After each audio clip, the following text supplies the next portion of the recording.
যুক্তরাষ্ট্রের সঙ্গে চুক্তির জন্য আগ্রহী হলেও নিজেদের সমৃদ্ধকৃত ইউরেনিয়াম হস্তান্তরে রাজি হয়নি ইরান। সূত্র বলছে, মার্কিনীদের সঙ্গে প্রাথমিক যে খসড়া চুক্তি হতে যাচ্ছে সেখানে ইউরেনিয়ামের বিষয়টি অন্তর্ভুক্ত নয়। জানা যায়, পারমাণবিক ইস্যুটি একটি চূড়ান্ত চুক্তির আলোচনা করা হবে, ফলে এটি বর্তমান চুক্তির অংশ নয়। এছাড়া ইরানের উচ্চ সমৃদ্ধকৃত ইউরেনিয়াম অন্য কোনো দেশে হস্তান্তরেরও কোনো চুক্তি হয়নি। এর আগে যুক্তরাষ্ট্রের দুজন কর্মকর্তা সংবাদ মাধ্যম নিউ ইয়র্ক টাইমসকে বলেছিলেন যে ইরান তাদের ইউরেনিয়াম হস্তান্তরে রাজি হয়েছে। এরপরই তেহরানের পক্ষ থেকে জানানো হলো এমন কোনো প্রতিশ্রুতি দেওয়া হয়নি।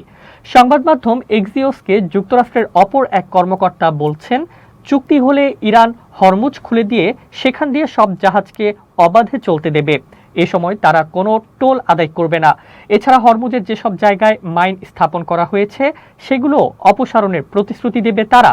এছাড়া ইরান কথা দেবে তারা কোনোদিন পারমাণবিক অস্ত্র তৈরি করবে না। চুক্তি হলে ইসরায়েল ও হিজবুল্লাহর মধ্যেও যুদ্ধ শেষ হবে বলে জানিয়েছেন এই মার্কিন কর্মকর্তা। তবে হিজবুল্লাহ যদি কোনো হামলা বা উস্কানি দেয় তাহলে ইসরায়েলকে হামলার অনুমতি দেওয়া হবে।